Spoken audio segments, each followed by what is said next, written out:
Jesus returns at the end of the seventh plague.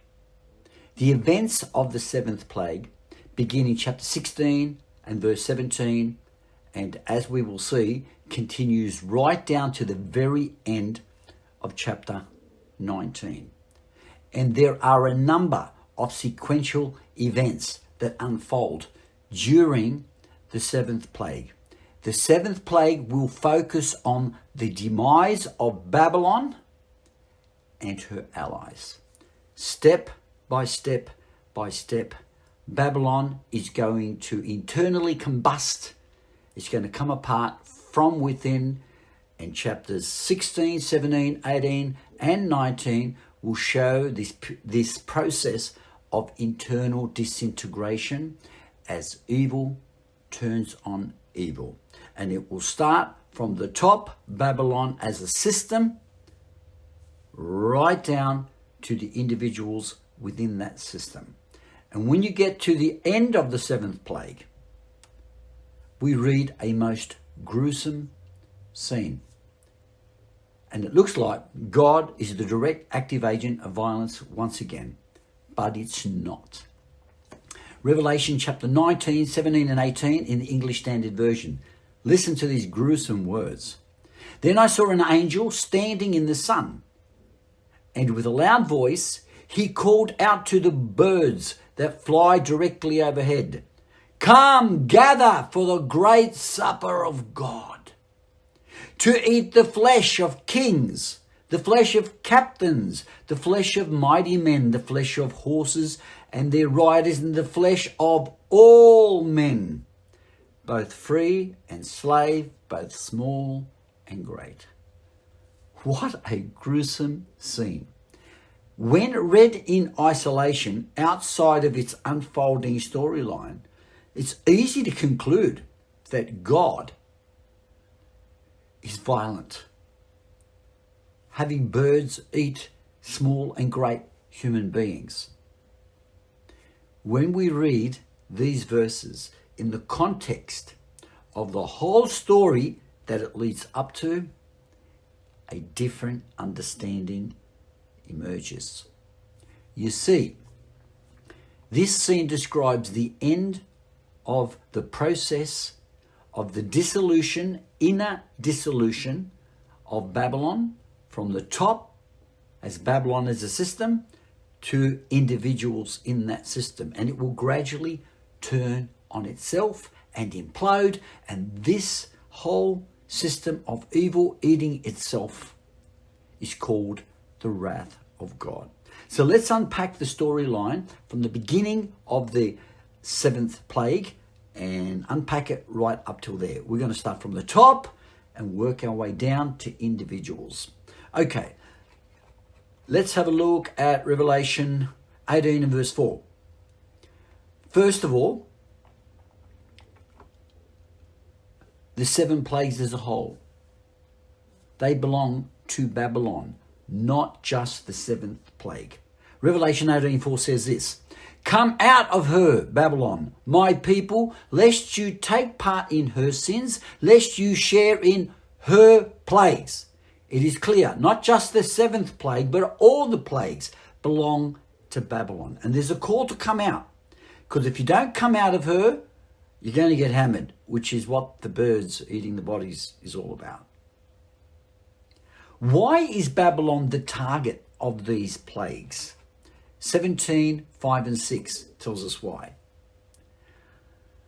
On her forehead was written a name of mystery, Babylon the Great, the mother of prostitutes and of earth's abominations.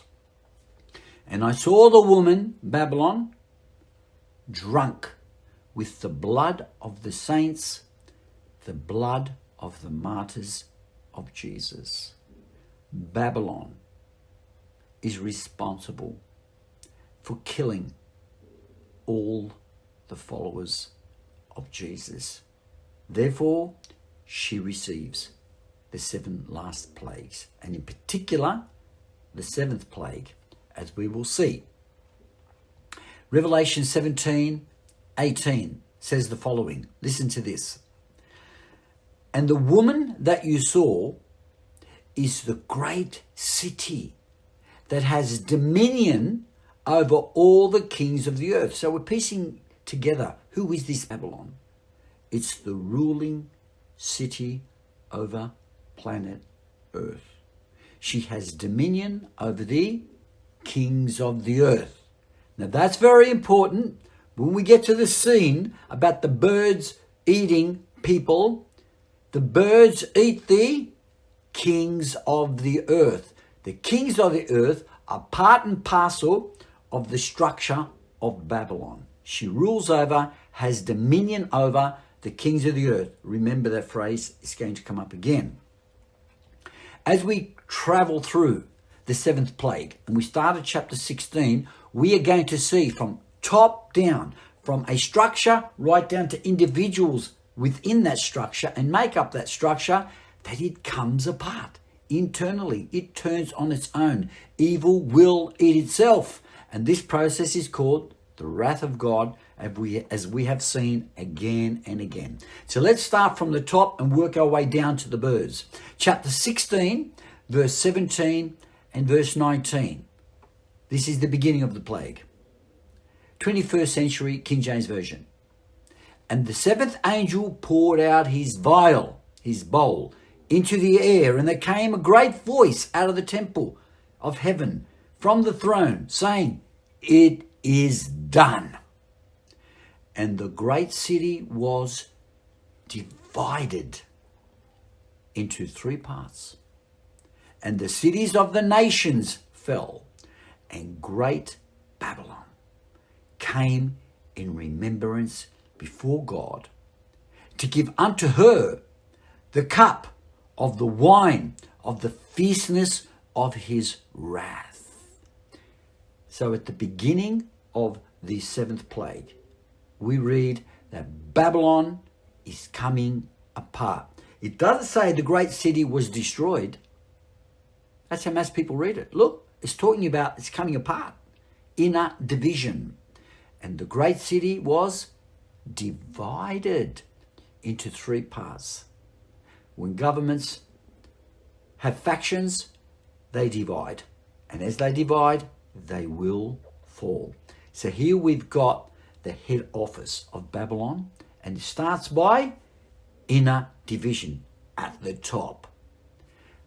The rest of Revelation 17, 18 and 19 will go through subsections of Babylon and show how they then start to come apart until we're left to the birds eating the individuals at the bottom of the ladder, pecking order.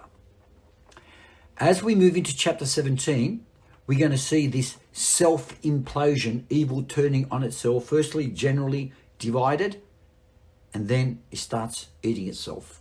Look at this. Chapter 17 will take up the division of Babylon, and we'll go into greater detail as it works its way down the pecking order. Okay, chapter 17 verse 1 says this. Then one of the seven angels who had the seven bowls came and said to me, "Come, I will show you the judgment of the great prostitute Babylon, who is seated on many waters." This verse follows immediately after the seventh plague. The judgment of Babylon is now being generally divided into three, split into three. He's now going to go into this process of inner division in greater details, and he's going to show how it just boom, implodes. Its weight comes in over its own head. And this is the wrath of God. Let's pick it up there next time.